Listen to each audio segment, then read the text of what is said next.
Graças e paz, família! Como os amados estão? Tudo bem?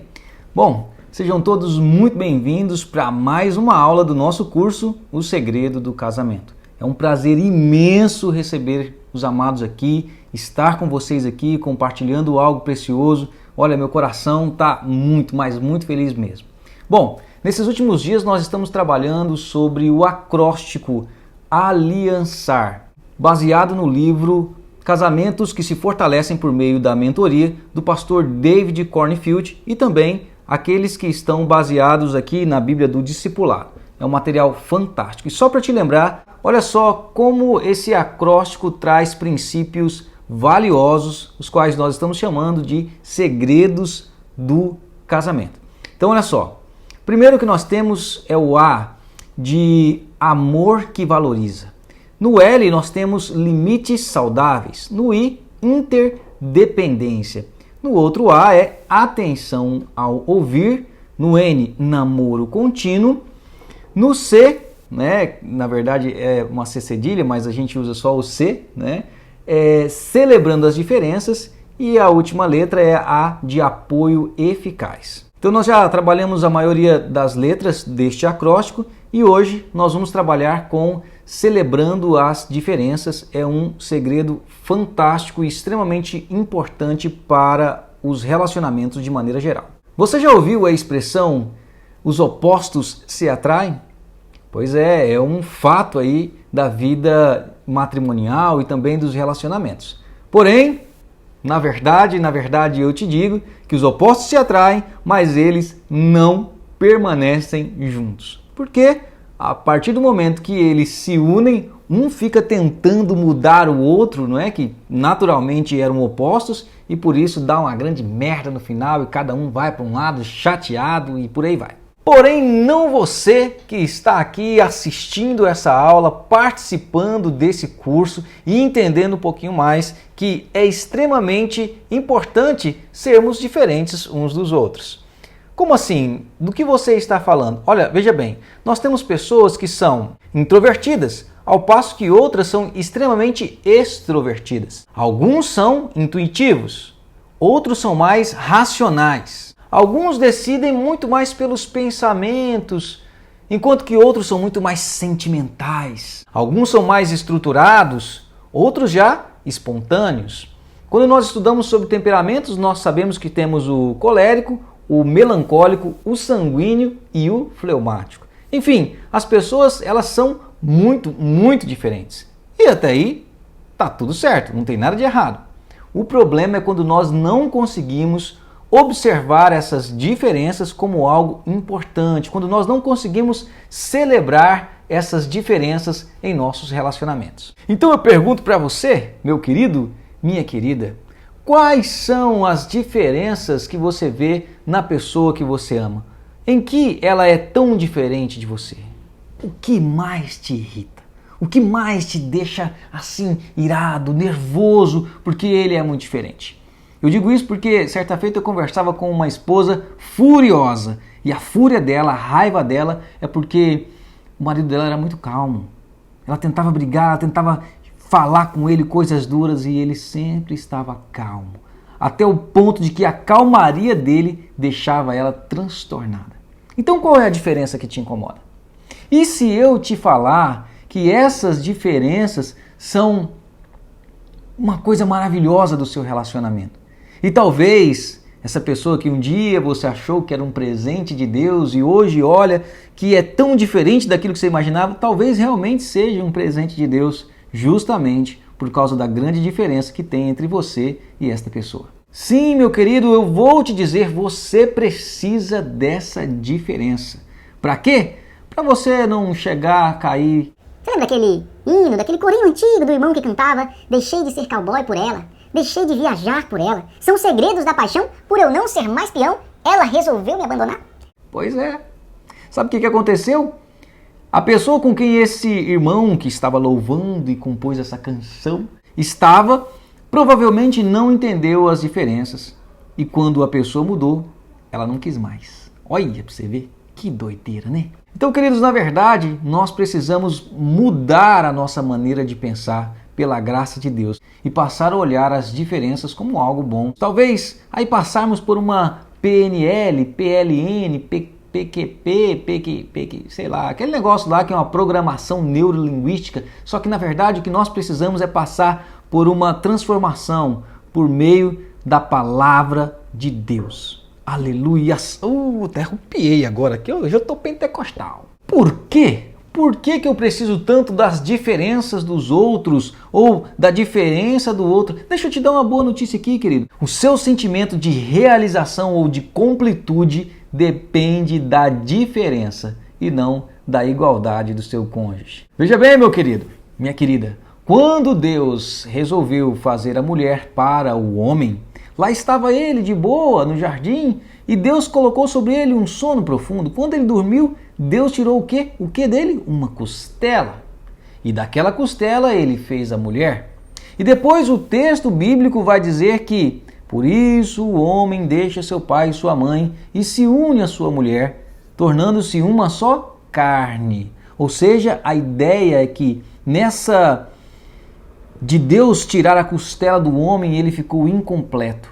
Mas quando ele encontra uma mulher, aí sim ele se completa. Isso tem a ver com a diferença, com aquilo que a mulher tem, que o homem não tem. E aquilo que o homem tem e a mulher não tem, completa um ao outro. Então nós precisamos celebrar, fazer uma festa. Poxa vida, quanta coisa diferente temos uns nos outros, não é? E talvez aí você pergunte, poxa vida, pastor, mas como que é tão difícil reconhecer que essa diferença é tão boa, faz tão bem para a minha vida? Olha, eu tenho algumas ideias das razões pelas quais nós rejeitamos as diferenças. Vamos a elas. A primeira é quando um dos indivíduos não tem certeza de quem é, não sabe qual é a sua própria identidade e nem reconheceu em Deus o valor que ela tem.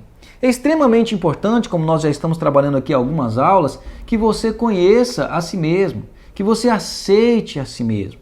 Primeiro de tudo, é imperativo que você saiba quem é você e que Deus o fez com o seu temperamento, com a maneira como você é. E não somente isso, mas deixe que o Senhor, nosso Deus, transforme a sua maneira de pensar para que você tenha a mente de Cristo. Então, uma das dificuldades é quando a pessoa não sabe quem ela é, o restante do mundo a incomoda. O restante das pessoas fazem mal para ela, porque ela não está segura, ela não tem segurança. Então, um temperamento diferente, um temperamento desejável ou um temperamento que confronta, muitas vezes deixa essa pessoa desconfortável e vai fazer com que ela não aceite as diferenças. Geralmente são pessoas que têm problemas seríssimos em seu psicológico, em sua maneira de ver e de viver a vida e que precisa de ajuda. Nós podemos te ajudar? Sim, porém um psiquiatra, um psicólogo pode ser muito bom em momentos como esse. Claro que um conselheiro cristão, alguém que ama a palavra de Deus, vai poder te ajudar demais. E esse encontro com o Senhor pode colocar você no centro da vontade do Pai, fazendo com que você se aceite, que você se entenda e automaticamente você vai conseguir lidar melhor com as pessoas ao seu redor, inclusive, com essa pessoa que você diz que ama. Uma outra coisa que eu vejo que está muito ligadinha com essa primeira área que eu disse, ou seja, a falta de identidade própria, tem a ver com a inveja. Porque a falta de identidade, quando eu não sei quem eu sou, não sei o meu valor, não estou seguro em relação a mim mesmo, eu começo a me incomodar com a felicidade, com a alegria ou com o jeito de ser do outro. Veja bem, a inveja, ao contrário do que muitas pessoas pensam, não tem a ver com desejar aquilo que o outro tem, ou uma coisa igual ao que o outro tem. Por exemplo, o meu vizinho comprou um carro do ano. Poxa, eu quero comprar um carro do ano também. Isso não é inveja. A inveja é quando eu olho e falo assim, poxa vida, meu vizinho comprou um carro e eu não. Nossa, mas eu sou muito melhor que ele. Como é que ele consegue e eu não? Esse vizinho deve estar mexendo com tóxico, vendendo droga. Só pode. Então, veja bem, a inveja tem a ver com esse incômodo, essa tristeza que dá em nosso coração quando a gente vê a outra pessoa bem. Isso é inveja. Pastor, mas eu achava que inveja era... Não confunda as coisas. Existe também a cobiça. Mas a cobiça ainda, eu quero o carro do vizinho. Não pode ser o igual. Tem que ser o carro do vizinho. Aquele carro tem que ser meu. Isso é cobiça. Mas voltando para a questão da inveja, muitos casais sofrem com isso. Eles se sentem incomodados porque eles gostariam de ser como o outro e não podem, porque o seu temperamento é diferente. E isso faz com que eles se entristeçam. Poxa vida, eu queria ser uma pessoa mais organizada, como o melancólico é, ser uma pessoa mais técnica, mais detalhista, não consigo, poxa vida. Então vamos estragar o temperamento do outro. Você tem que ser mais sanguíneo como eu.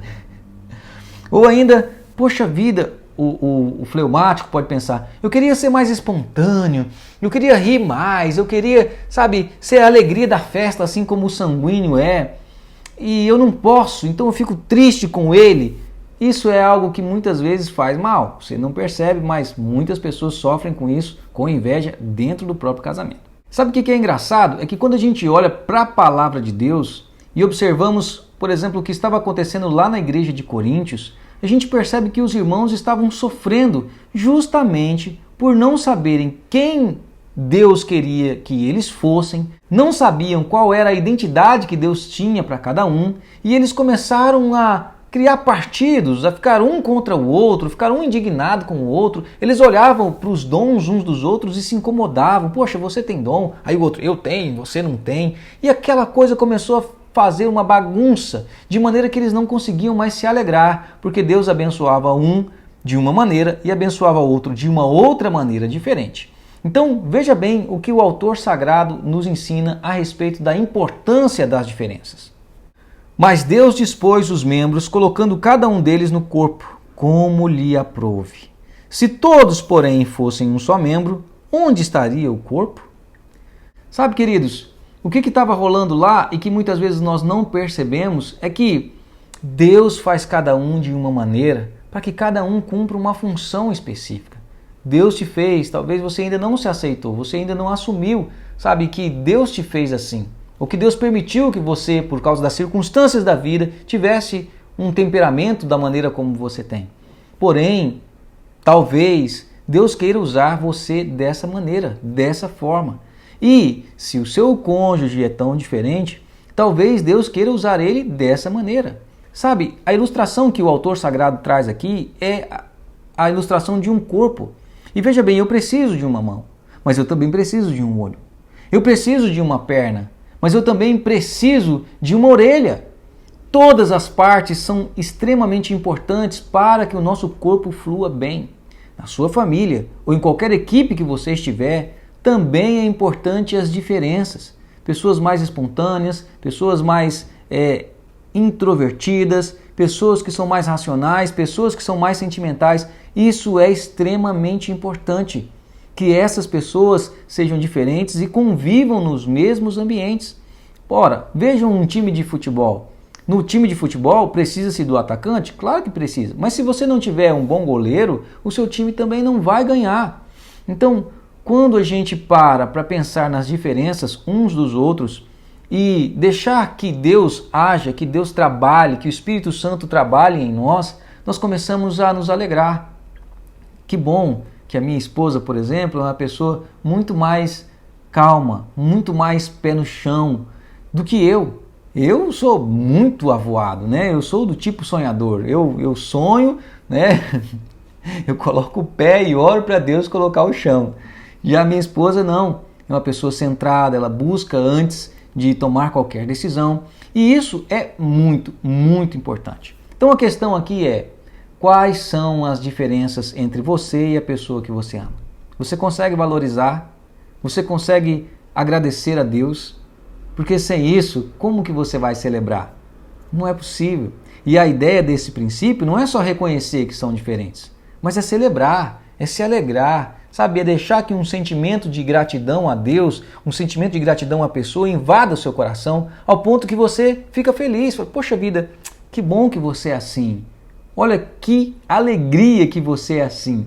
Imagina, isso é uma questão de maturidade, uma questão de transformação na nossa mente, de olhar para as coisas, né? Lembra do copo? Alguns olham para um copo que está pela metade, uns falam, o copo está meio cheio, são os otimistas. Outros olham, não, esse copo está meio vazio, são os pessimistas. Então, nós precisamos aprender a olhar segundo a maneira de Deus para essa questão que são as diferenças. Quando eu olhar para o meu cônjuge, quando eu olhar para a pessoa que eu amo e ver que ela é muito diferente de mim, eu devo me alegrar, porque ela vai me melhorar. porque essa pessoa vai me completar em coisas que eu não sou competente para isso, que eu não consigo chegar lá. Mas as diferenças de um casal podem realmente serem somadas e esse casal pode se tornar indestrutível. Esse é o princípio de hoje. Eu espero que o Senhor Deus te abençoe e use essa palavra para mudar a sua maneira de pensar e realmente vivenciar coisas maravilhosas. Não se esqueça, nós, nesse tempo todo, estamos falando sobre amor e respeito. E olhar e ver as diferenças e saber lidar com elas também tem a ver com o respeito. Enfim, por hoje é só. Que o Senhor Deus te abençoe e até a próxima aula.